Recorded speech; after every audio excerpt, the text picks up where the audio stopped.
mau ngajak kalian berpikir bareng-bareng, coba rasain, jangan egois dulu, jangan nyampurin idealisme dulu, tapi coba rasain aja dulu. Dari cerita yang akan tak bacain. Kak, aku pengen cerita. Dari kecil, aku sudah diperlakukan tidak baik atau dilecehkan oleh ayah temanku. Tiap aku main ke rumah kontraannya temanku, bapaknya itu megang memekku dari luar celana. Terus pada saat temanku itu ulang tahun, bapak itu ke kamar mandi, nggak ditutup pintunya, dan kelihatan dari luar, dia memainkan alat kelaminnya dia sendiri sambil melihat ke arahku. Jadi dia mainin sambil lihat ke arah anak ini, jadi nggak pipis ya guys. Terus aku juga dilecehkan sama pembantu cewek. Aku duduk di pangkuan dia pegang-pegang kemaluanku dari luar kak, udah beberapa kali, dan waktu itu aku masih kecil. Aku belum tahu apa-apa. Terus setelah aku dewasa, aku sama pacar aku berhubungan intim. Tapi pada saat dimasukin, gak ada sama sekali cairan darah keluar. Padahal sebelumnya aku juga belum pernah berhubungan dan aku sudah besar. Juga pada saat nyimon, ada bapak-bapak yang pura-pura manggil tapi megang pantat kak. Aku masih trauma dan ingat terus kak. Aku juga nggak berani bilang ke siapa-siapa bertahun-tahun, aku selalu menutupi ini. Terus pacarku kiranya aku pernah berhubungan sama orang lain, padahal nggak pernah. Tapi pada saat aku berhubungan sama pacarku sama sekali nggak ada darah yang keluar. Apa aku sudah tidak perawan dari lahir kak? Pertanyaannya dia, apakah aku sudah tidak perawan dari lahir kak? Jawabannya aku nggak tahu jujur. Karena kalau kamu nanya kayak gitu, kamu harusnya nanya sama dokter. Karena dokter itu ahlinya gitu. Kalau kamu nanya kayak gini ke tukang becak, salah. Tukang bangunan, salah. Kamu nanya ke dokter. Kalau kamu buat tanyain kayak gitu, aku nggak tahu jujur. Tapi gini, dari cerita yang disampaikan sama seseorang ini, dia nggak akan tak sebutin namanya lah ya. Kita tahu bahwa gini, pelecehan seksual itu justru pelakunya itu kalau kita nggak kenal itu ya udah gitu. Emang dia mungkin punya ketertarikan tersendiri. Aku membahasakannya lebih mudah dimengerti, atau fetish kalau kalian tahu itu kan terlalu Inggris mungkin kalian agak nggak paham, tapi dia mempunyai ketertarikan. Misal, kak pernah mengalami pelecehan seksual? Aku pernah. Dulu waktu SMP tuh aku pernah mengalami pelecehan seksual di mana ada seseorang bapak-bapak gitu, tiba-tiba dia nggak ada angin, nggak ada hujan, berhenti di depanku, copot celananya, terus dia ngocok.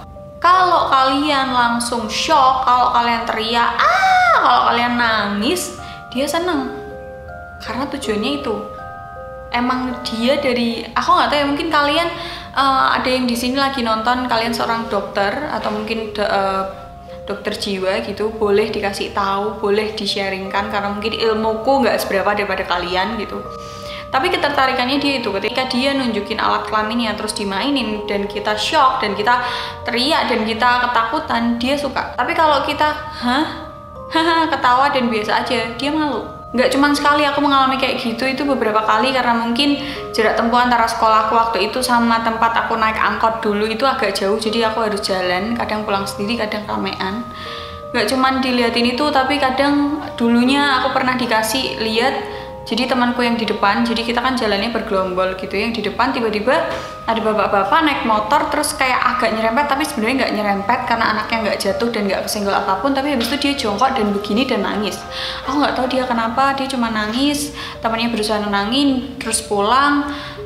Nggak jauh dari kejadian itu, aku pun mengalami hal yang sama. Ternyata bapak-bapak itu tuh jadi lewat naik motor sambil meremas payudara. Setelah aku mengalami itu, aku lapor ke guru BK, akhirnya ditindaklanjuti, orangnya itu ditangkap. Oke, kelar lah di situ. Aku juga pernah mengalami itu. Tapi gini, dari cerita yang tadi kalian dengar, jadi anak kecil dilecehkan, misal dicium, misal dipegang-pegang, dimasukin, di apa-apain.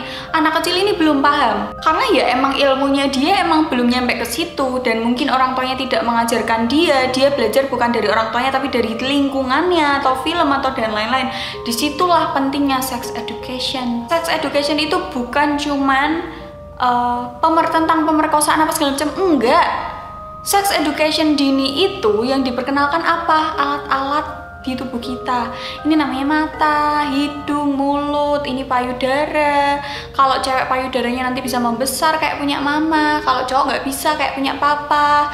Kalau cowok pakainya kontol, kalau cewek pakainya memek, kayak gitu-gitu. Dan misal alat vitalmu seperti ini misal gitu ya, payudara, alat kelamin, pantat, kalau dipegang orang itu nggak boleh sembarang orang pegang. Kalau kamu dipegang harus cerita kemana. Sex education yang paling awal itu seperti itu ya. Wahai manusia sok pintar dan sok suci. Ini loh akhirnya kejadian yang kasus-kasus kayak gini. Pas kecil dia apa-apain dia nggak tahu, begitu besar dia tahu itu sebuah pelecehan, dia stresnya pas gede. Kok aku kecil udah digituin, terus sekarang dia main sama pacarnya nggak ada darah yang keluar, dia bingung. Mungkin aja dia nggak ingat dulu kecil pernah diapain aja atau gimana, kita nggak ada yang tahu. Disitulah pentingnya sex education. Kalau di sini yang nonton itu kalian udah mau berkeluarga, atau mungkin kalian lagi hamil atau sudah berkeluarga atau udah punya anak, ajarin anakmu sex education. Jangan anakmu itu dapat sex education dari hal-hal yang nggak baik. Contoh apa? Bokep. Contoh apa? Teman-temannya ngomong saru. Contoh apa? Teman-temannya pamer. Hei aku ini ngene nggak gitu. Ngerti nggak? Atau katanya ngomongin kue kok dedel banget, kok wong goblok ya. Kasus-kasus seperti ini tuh banyak banget, dan dia akhirnya apa, nggak berani cerita ke orang tuanya. Karena apa? Rata-rata semua orang tua di Indonesia itu menganggap hal ini tuh adalah saru, tabu.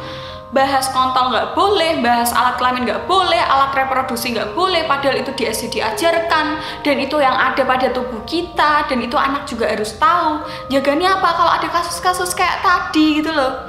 Pas kecil kamu nggak tahu apa-apa, ternyata kamu udah kena sexual abuse atau pelecehan seksual, pelecehan verbal, taumu pas gede, pahamu pas gede, kamu stres. Endingnya adalah kalau nggak kalian jadi lingkaran setan lagi, kalian gituin orang, atau kalian jadi marah, kalian jadi stres dan lain-lain. Kalian tahu yang kalian sakitin apa? Orang-orang yang kalian sayangi, orang-orang terdekat. Kamu kalau misalnya keluar, orang-orang yang ketemu sama orang-orang yang emang ya udah sebatas kenal aja, kamu pasti akan menyembunyikan itu semua. Tapi gimana dengan orang-orang terdekatmu yang tahu misal masalah itu, kamu akan dengan semena-mena, misal aku jengkel, aku rakmu toh, ya aku ngamuk-ngamuk weh. Itu loh, jadi yang tersakiti itu orang-orang di sekitarmu, bukan orang jauh gitu loh. Ayolah, aware lah, sadar diri gitu loh. Wahai orang tua, sadar diri lah kalau sex education itu butuh. Nggak melulu tentang seks langsung, tapi pengenalan alat-alat vital. Boleh nggak dipegang, yang boleh megang siapa aja. Kalau aku diginiin lapornya kemana. Kalau misalnya ada kayak gitu, misal ada pelecehan seksual, terus aku bilang lah ke orang tuamu. Rata-rata pelecehan seksual itu dilakukan sama orang-orang terdekat. Keluarga, tetangga, saudara, bapak temenmu, ibu temenmu, macem-macem, tapi deket. Karena apa? Karena orang-orang terdekat itu tahu habitnya kita, tahu kapan saat kita itu nggak ada pengawasan, saat kita nggak diawasi, saat kita lengah dan lain-lain. Itu loh, ngerti rak toh? Pinter siti ngono loh ya Tuhan. Bahasa aku halus loh hari ini ya, aku nggak miso-miso. Nah buat mbaknya yang tadi curhat ya, saranku adalah kalau ada orang yang mengalami pelecehan seksual, selalu aku tanyain dulu hubungannya sama keluarganya baik atau enggak. Beberapa orang yang udah pernah tak jawab DM-nya atau chatnya atau emailnya, pasti aku rata-rata akan tanya seperti itu. Atau aku menyarankan untuk langsung ke lembaga kalau misalnya dia hubungannya nggak baik dengan orang tua, atau mungkin dia nggak tinggal sama orang tua. Aku sarankan ke lembaga-lembaga psikologi terdekat yang kosnya, yang biayanya nggak begitu mahal, atau justru yang gratis. Kalau ada kasus-kasus seperti ini terus kalian gimana? Menutup mata? Ya udahlah, masalah mereka, orang urusanku kok. Ya kalau terus kalian cuma dikasih cerita doang, kalau terus turunanmu ono sing kok ngono, piye? Mikir nggak hal itu? Kita harus se-aware apa? Kita harus sewaspada apa? Karena pelecehan itu bisa terjadi kapanpun, dimanapun ya kan. Kita nggak tahu kita lagi diawasi apa enggak gitu loh. Jadi itu tadi salah satu cerita dari subscriberku. Aku nggak tahu dia subscriberku atau dia followersku. Nah cerita-cerita seperti itu yang aku terima hampir setiap hari, bahkan bisa dibilang setiap hari. Mungkin ada beberapa orang yang nggak tak bales karena ketumpuk banyak banget ya, mohon maaf. Tapi kalau bisa tak bales, bakal tak bales. Saranku untuk kalian tetap kuat. Tapi emang susah. Sarannya gimana biar aku yang tahu dan akan tak chat personal ke orangnya. Tapi ini loh, kalian harus membuka mata, ada kasus-kasus seperti ini. Dan bahkan aku mikir ketika aku mengangkat ini terus misalnya orang itu merasa terbantu dengan konten yang aku bawakan. Terus dia bilang, makasih ya mbak, gara-gara kontennya mbak Adele yang ini akhirnya aku sama calonku begini, akhirnya aku sama keluargaku begini, tuh seneng cuy. Secara nggak langsung tuh aku membantu mereka membukakan pikiran, membuat mereka lebih nyaman, ada tempat curhat dikala mereka tuh nggak percaya siapapun. Karena untuk cerita masalah kayak gitu nggak sembarang orang bisa percaya, nggak sembarang orang bisa diceritain. Salah-salah cerita kamu keblasok meneh, salah-salah cerita kamu malah dimanfaatin, kamu kena pelecehan, kamu cerita ke orang yang salah bakalan bisa mikir gini, wah iso dinggo ki, wah iso dingenek ki, wah dan lain-lain.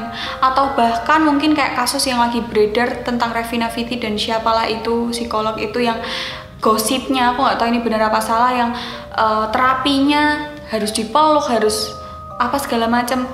Cuy, mungkin buat kalian di sana yang bukan lulusan psikologi, aku tidak membela pihak manapun, ada terapi-terapi yang emang mengharuskan kita untuk bersentuhan. Banyak banget, kalau dipelajarin nggak akan kelar satu video dan akan berlangsung lama banget, mungkin kalian jenuh dengarnya. Tapi ayolah celak kemotomu, ayolah aware, ayolah kalau misalnya ada temanmu yang berindikasi akan melakukan pelecehan, jangan didukung, di-cut. Kalau kalian nggak bisa menghentikan, seenggaknya kalian nggak ikut-ikut. Semoga video ini bermanfaat buat kalian. Jangan lupa share ke teman-teman kalian, jangan lupa share ke story WA, linknya di-share biar teman-teman kalian nonton secara utuh videonya. Kasih tahu orang tua kalian kalau perlu ya, biar apa ya, hubungan kalian bisa makin dekat dan makin terbuka gitu loh. Dan buat mungkin orang tua atau yang dicurhatin, ya pasti orang tua lah ya, jangan langsung dimarahin anaknya, karena dia tuh sebenarnya takut juga. Dia juga bingung mau cerita ke siapa, gak percaya siapapun, tapi karena kamu orang tuanya akhirnya dia cerita ke kamu. Jadi semoga kalian terbuka pikirannya. Kenapa nangis? Kasian. Kenapa? Kasian. Semoga kalian semua terbuka pikirannya. Don't forget to like, comment, and share video ini ke teman-teman kalian. See you on the next video. Kok nangis ya? Kasian. Kenapa? Tetangganya yang gituin no. Terus dia taunya pas gede. Kamu dulu pernah di titik itu? Terus rasanya? Gak enak.